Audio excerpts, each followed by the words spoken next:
And now, a bed bug warning.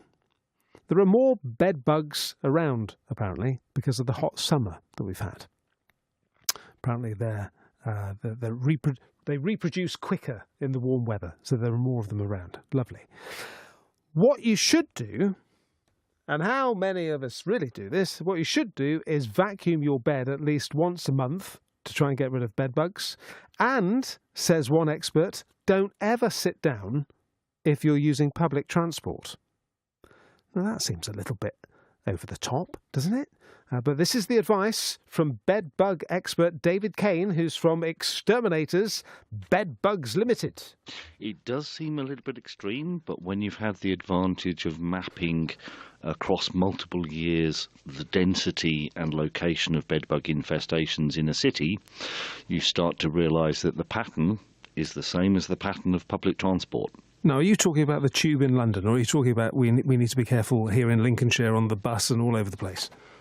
Well, because it's an issue that's transported around with people, the greater the number of people using the service, the greater the risk. So if we said, for example, 1 in every 100,000 people is currently travelling around and transporting bedbugs, well, if there are 4 million people using the systems, such as in London, then we're talking 40 people plus each day bringing the problem around. Now, the rural bus service in Lincolnshire doesn't have anywhere near that number of people, but it doesn't mean that it doesn't have a problem. So it's still worth checking, having a good look before you sit down, and that way avoiding the problem if it's there. So if you have a good look, what are you looking for? Well, you're looking for the live insects themselves. They range in size from a recently hatched newborn at about 2 millimetres up to a fully fed adult at about 15 millimetres. And they become increasingly a kind of mahogany brown colour as they develop and get older. You're also looking for their cast-off skins, because as they develop, they shed out their outer coat and they'll leave those as papery thin versions of a bedbug behind. And finally, and probably the most unpleasant, you're looking for their fecal traces or little black dots that they've deposited down on the surfaces. Yeah, you see, I can't imagine people getting on the tube or getting on the bus, people looking for that. But you've got to be careful, otherwise you're going to take them into your home. Do you always know if you have them at home? Will you always know that? No, not at all. And this is one of the ways that bedbugs have found to kind of hide within society. About 60% of people don't initially respond to the problem. Yes, there are some people that one bedbug and their body will react excessively, but at the other end of the spectrum there are people who seem to be coexisting with over 100,000 bedbugs. So just because you have no symptoms, no skin reaction, doesn't mean that you do or don't have bedbugs. And you're the expert, so you'd think that you would have never had them in your house, but you have had them in your house, haven't you? Absolutely.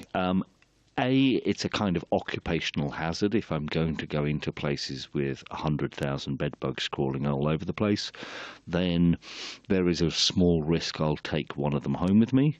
But over the years, I've also had partners who've not followed my advice, and I've said, look, I know what route you're taking every day, and I think within a matter of 3 or 4 months, you're going to bring bedbugs into my home. I would rather you didn't do that. Oh, don't worry, I promise you I'm standing up. And I found out later, no, they're sitting down, and lo and behold, the monitor on my bed is showing signs of bedbugs. Is this something you bring up on the first date? It's very difficult to not bring it up on a first date if it's your passion. Because what are your interests? Well, I like opera, I like long walks in the park, and I love bedbugs. And if you're travelling to my house, make sure you're standing up. Absolutely, it's in my advice. If you find you do have them, and I can imagine what my wife would say if we suddenly found out we had them. She would be saying, get the mattress out of the house as soon as possible. Now, I understand that isn't always the best thing to do. No, I mean, if you have a small problem, The correct way to tackle it is to do your research, to understand the problem, to remain calm, don't throw things out, don't use aerosols, don't use foggers, don't use smoke bombs, and be very logical in how you tackle the problem.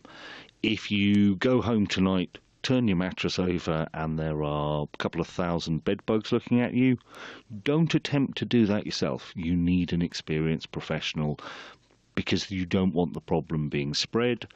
If you start throwing out furniture, it becomes incredibly expensive to tackle this problem. Because if you're dragging the furniture through the house or taking it outside, then you're just potentially dragging the problem all the way through your house. Well, that, and your neighbour that looks at it and goes, oh, that's a nice bed, let me take that into my house. Now they have bed bugs as well. And this is how easily it spreads within society.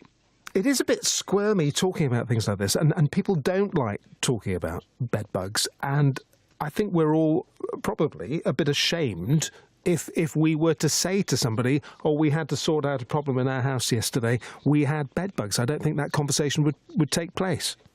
No, it's very difficult, but equally, 15, 20 years ago, we would have never had open conversations about head lice. And yet we now quite happily talk about it. People understand that it's a problem. It needs to be tackled. It needs to be fixed. Bedbugs is exactly the same thing. I left my house. I inadvertently picked up bedbugs while I was away. I accidentally brought them home. Well, are you going to be a forward-thinking and responsible person who has a plan and strategy in place? Or do you want to be the headless chicken that's running around attempting to throw the mattress out of the upstairs window? He is the bedbug expert. He is the bedbug man. David Cain talking to us on BBC Radio Lincolnshire. So if we're all open and happy to talk about it, have you had them? And what did you do?